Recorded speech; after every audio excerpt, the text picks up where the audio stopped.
तो उस प्रश्न का सम्मान करना चाहते हैं कि अरे तुम क्या जानो, तुमने सीखा ही क्या है, अभी पढ़े होते जब आगे प्रश्न करते, हम कब से अध्ययन कर रहे हैं, ऐसा भी कोई भाव नहीं। एक छोटे से प्रश्न का भी उतना ही आदर जो किसी एक स्वाध्यायशील व्यक्ति का आदर करने की बात आती है। यदि इनके मन में कोई दुर्भाव होता तो उस दुर्भाव का प्रभाव इनके इस वार्तालाप में भी दिखता, और कब तक छुपा के रखेंगे? क्योंकि बनावटी जिंदगी अक्सर उस समय आपका साथ छोड़ देती है जब उसकी सबसे ज्यादा आवश्यकता आपको महसूस होती है। फिर से बोलें, बनावटी जीवन अक्सर उस समय आपका साथ छोड़ देता है जिस समय आपको सबसे ज्यादा अपने उस आचरण की आवश्यकता महसूस होती है। आप लोग कौन सा जीवन जीते हैं? सुन रहे हैं? आप लोग कौन सा जीवन जीते हैं? हाँ, कैसे, हम कैसे मान लें? महाराज जब घर से यहाँ आते हैं सबसे पहले बनावटी बनने के लिए भगवान के सामने तो बाद में पहुँचते, पहले दर्पण के सामने पहुँच जाते हैं। महाराज सुनते हैं बनारसी दास जी ने भी दर्पण में ही तो अपने दिगंबर रूप के दर्शन किए थे, इसलिए हम भी बनारसी दास जी का रोल एक्टिंग कर लेते। ए सुनो, बनारसी दास जी की प्रथा अलग थी, उस समय गुरुओं के दर्शन नहीं होते थे, इसलिए दिगंबर मुद्रा को होती कैसी है, वो खुद को दिगंबर करके दर्पण के सामने दर्शन कर लिया करते थे और खुद को नमस्कार नहीं करते थे। उस दिगंबर मुद्रा के दर्शन कम से कम, भले ही दूसरा कोई सामने नहीं है, कम से कम मुद्रा का अवलोकन तो किया जा सके और उसकी वीतरागता का भाव क्या होता है इसको कुछ हद तक तो अपने जीवन में महसूस किया जा सके। वो बनारसी दास जी अलग थे, और तुम तो पूरे कपड़ों से, पूरे आभूषणों से और पूरे फाउंडेशन से और पूरे सनस्क्रीन यूवी रेज वाला उससे लदे होने के बाद दर्शन करते हो, तो हमें लगता है वो दर्पण भी कहता होगा मैं तो रियल बताने वाला था, लेकिन ये तो पूरे आर्टिफिशियल मेरे सामने खड़े हो जाते हैं। लेकिन जब वो देखता है कि नहीं, ये सब कुछ होने के बाद इनके जीवन में बनावटी बना कुछ नहीं, और बनावटी बने के थोड़े बहुत भी जो कुछ चिन्ह हो सकते हैं वो इनके साथ दूर दूर तक नहीं। कौन से हो सकते? बहुत सारे हो सकते। हाँ, बीच बीच में कहीं बाल सफ़ेद हो जाएं तो डाई लगाने की बात आ सकती है। ये बात अलग है कि उस डाई में से भी बीच बीच में झांक करके देखते रहते वो बाल। क्या देखते रहते? वो ये देखते रहते कि सुनो, तुमने भले ही हमारे ऊपर काले पोत दी हो, लेकिन हमारा स्वाभाविक रूप अंदर भीतर है। जैसे कि बाल स्वाभाविक रूप से भीतर से बाहर आते हैं, ऐसी तुम्हारा बालपना भी भीतर से ही बाहर लाओगे तभी जाके स्वभाव के दर्शन कर पाओगे, नहीं तो वो भी नहीं कर पाओगे। कभी आपने देखा होगा, हालांकि ये देखना आप लोगों को सहज नहीं, लेकिन फिर भी एक कभी दृष्टि गई हो किसी पक्षी के अंडे की ओर। पक्षी के अंडे होते हैं, अब वो जो अंडा है, मान लो जितने दिन में भी उस अंडे से पक्षी बाहर आता है, जितने दिन तक उस पक्षी को उस अंडे को सेना है और उसके बाद उस बच्चे को जन्म देना है, उतने दिन तक उसको करना पड़ता। लेकिन इस बीच में अंडा बीच में फूट जाता है तो एक जीव का मरण हो जाता है। क्यों? अंडा जब बाहर से फूटता है तो एक जीव अपना जीवन खो देता है, और जब वही अंडा भीतर से फूटता है तो एक जीव अपना जीवन पा जाता है। इसका मतलब सृजन की शुरुआत हमेशा भीतर से होती है, और जो बाहर से सृजन करना चाहता है उसका जीवन विसर्जन को प्राप्त है। और जो बाहर से अपने आप को फोड़ करके वो उजागर करना चाहता है, वो उजागर तो नहीं, इस नश्वर काया के अंतिम दर्शन मात्र कर पाता है। तो देखता है ये भीतर से है कि बाहर ही बाहर है, क्योंकि बाहर से यदि होते तो बहुत दिन तक अपने आप को बाहर एक जैसा नहीं रख पाते। इतना अध्ययन करने के बाद वो सोचता है अभी जल्दबाजी ना की जाए। सुनते हैं ये विश्राम भी करते हैं, और विश्राम जब करते हैं तो विश्राम करते वक्त तो व्यक्ति की सहजता, व्यक्ति की असलियत पता लगी जाती है। आप लोग सुन रहे हैं? आपका और आप लोगों का भी ओरिजिनल स्वरूप क्या है वो विश्राम के समय जल्दी पढ़ा जा सकता है। हाँ, जो कई बार दूसरों के प्रति दुर्भाव रखता है तो वो रात को सोते वक्त भी कुछ न कुछ आय वाय बकता रहता है। कई बार जिनके जीवन में कुछ अंदर से चीजें छुपी पड़ी रहती हैं तो कई बार खर्राटे के रूप में भी सामने आती हैं, क्योंकि जो अंदर जमा है वो बाहर कैसे निकले, खर्राटे के माध्यम से निकल जाता है। बहुत सारी चीजें ऐसी होती हैं। अब वो देखता है ये विश्राम कर रहे हैं, अब तो इनको पक्का मालूम है कोई मुझे नहीं देख रहा होगा, क्योंकि जनता भी चली गई अपने विश्राम करने के लिए। अब मैं इनका अध्ययन करता हूं। विश्राम कर रहे हैं, अल्प निद्रा ले रहे हैं, बीच में हो सकता है अस्वस्थता हो, कुछ भी हो, करवट एक से लिए हैं, लेकिन जब बीच में करवट बदलने की बात आए, अस्वस्थता ज़्यादा हो तो या तो पिच्छी लगा करके उठ करके बैठ जाते हैं, और जब लगता है अभी रात बहुत बाकी है और दूर दूर तक कुछ ऐसे चिन्ह समझ में नहीं आते कि अभी उनके आवश्यकों का समय हो गया है, या तो ध्यान में बैठ जाते हैं, और लगता है अभी विश्राम पूर्ण नहीं हुआ है तो वापस से पिच्छिका लगाते हैं और फिर पुनः विश्राम करते हैं। अब वापस से पिच्छिका लगाने की क्या आवश्यकता? पहले से तो पिच्छिका लगा के विश्राम किया ही था उस पाटे पर। नहीं, कहीं बीच में कोई जीव आ गया हो, बीच में कोई ऐसा उड़ने वाला जंतु अथवा रेंगने वाला जंतु इनके आसपास आ गया हो, उसको भी बचाने की रात के अंधेरे में भी इतनी चिंता। तुम लोग की करुणा तो लोगों के सामने जागती है, लेकिन इनकी करुणा तो अंधेरे में भी उतनी ही जीवंत रहती है जितनी कि मंच पर जीवन देती है।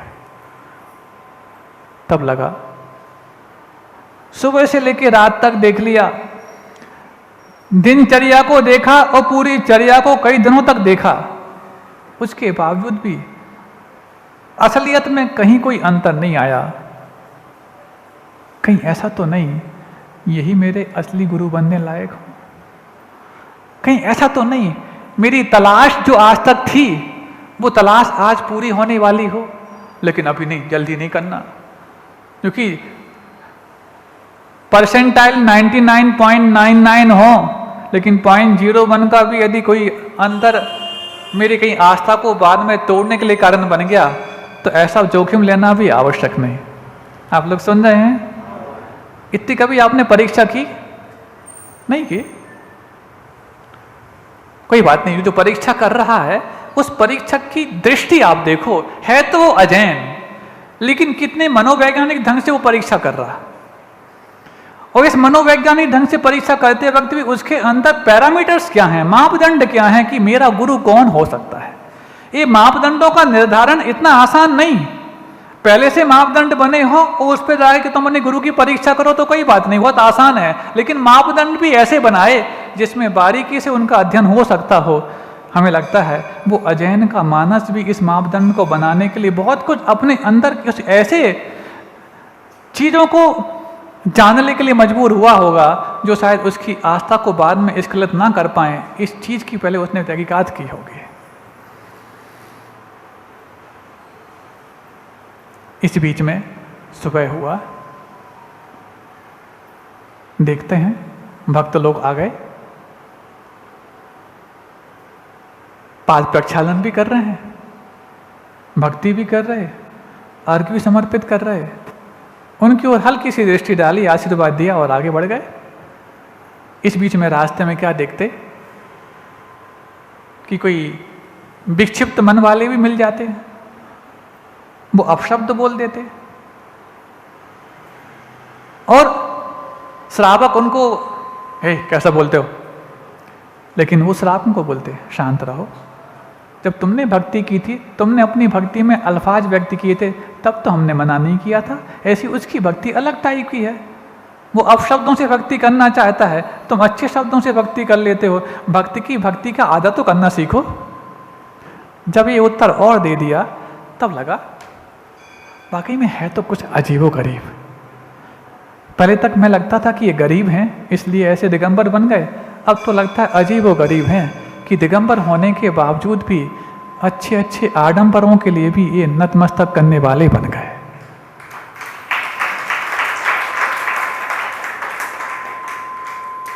किसी विधर्मी ने उनको अपशब्द कह डाले, किसी विक्षिप्त मन पागल ने किसी उनके लिए कुछ भला बुरा कह दिया, उसके प्रति भी उतनी मुस्कान है।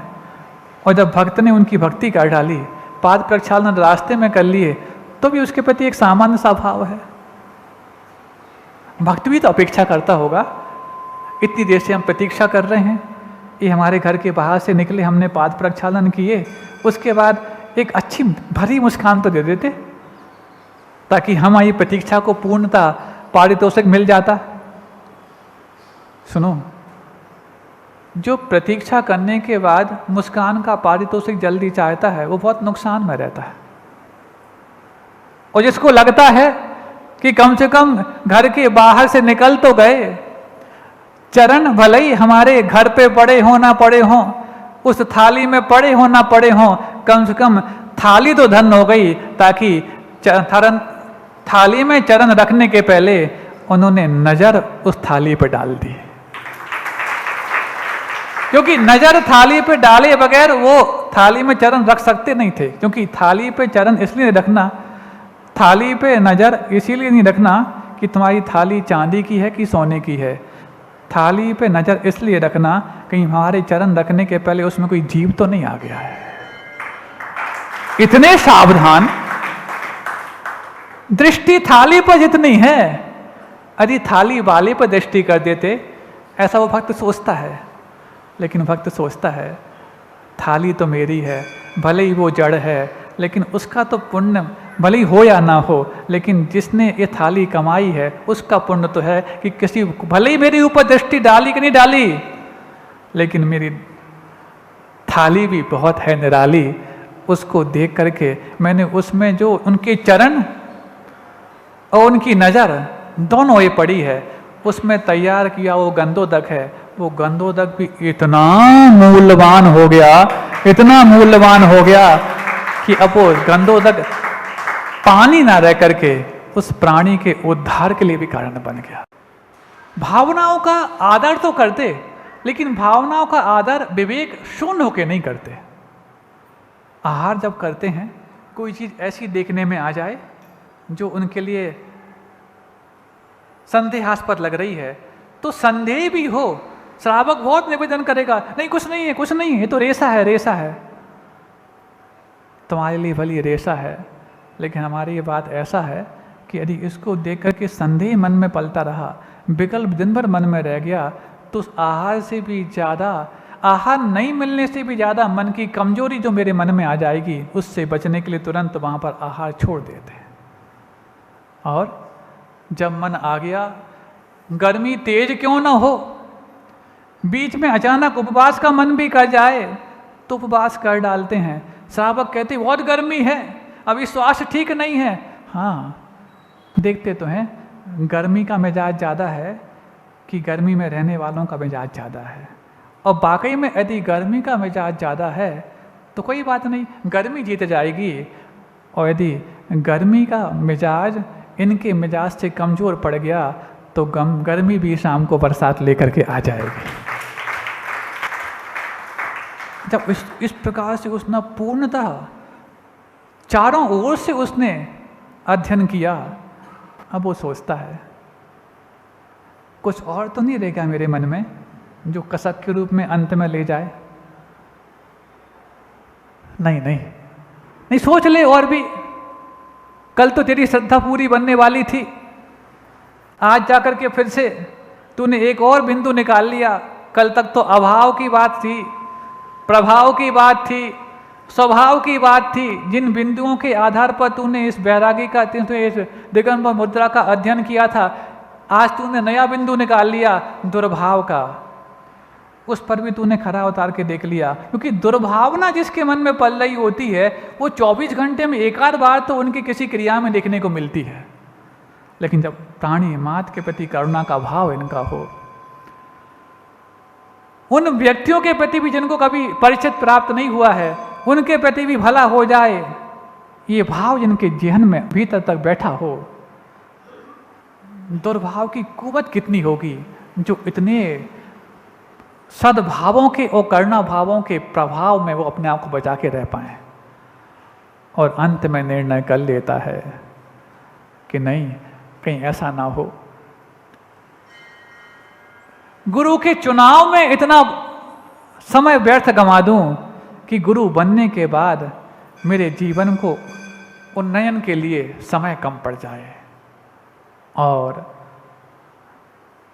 भावनाएं साष्टांग पहले हो जाती हैं और अपनी भावनाओं को प्रस्तुति देने के लिए साष्टांग उनके चरणों में हो जाता है। साष्टांग चरणों में होने के बाद गुरु कुछ नहीं पूछते क्यों साष्टांग हुआ है, कम से कम मैंने सर्वस्व आपके चरणों में नमस्कार कर दिया, समर्पित कर दिया। पूछ तो लेते, एक बार हाथ से उठा तो लेते कि मेरे चरणों में तुम गिर क्यों गए हो। ये भी पूछ लेते, कम से कम एक फॉलोअर मेरा बढ़ गया, खुश हो जाते। अथवा ये सोच लेते कि कम से कम इसके मन में कौन सी पीड़ा, ऐसा पूछ लेते। कुछ नहीं।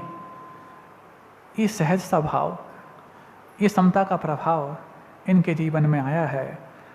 अब तो मैं जब भी झुकूंगा तो ये अपेक्षा भी नहीं करूंगा कि इनकी दृष्टि मेरे ऊपर पड़ जाए। जब भी झुकूंगा तो ये अपेक्षा भी नहीं करूंगा कि इनका हाथ आशीर्वाद के लिए मेरे ऊपर उठ जाए। अरे जब मेरा माथ ही झुक चुका है तो पूरे सर्वांग से आशीर्वाद इन्होंने दे दिया है, ऐसा भाव मेरे मन में जग जाए। और इस अध्ययन के बाद जब पूरी तरह से ठोक बजा करके उसने अपने आस्था को ठीक ठाक किया, समर्पित हो जाता है। कुछ कहता भी नहीं, कुछ बोलता भी नहीं कि तुम मेरे गुरु बन गए, और ये भी नहीं कहता कि मैं तुम्हारा चेला बन गया हूं। जब मैंने पूर्णता समर्पित कर दिया है तो ये शब्दों से ये लेन देन भी क्यों करूं कि गुरु मुझसे इतना तो कह दें, ठीक है तू चेला बन जा। यदि शब्दों का लेन देन हुआ है तो लेन देन तो व्यापार में होता है। मुझे व्यापारी नहीं बनना, मुझे इनकी कृपा मिल जाए ऐसी भिखारी भी नहीं बनना। मुझे तो मात्र अपनी विनय इनके चरणों में पूरी समर्पित हो जाए ऐसा पुजारी बन के दिखाना है। और वो पुजारी ऐसा बन जाता है कि था तो अजैन, लेकिन जैनों के लिए भी आदर्श बन जाता है। अहिंसा परमो धर्म की।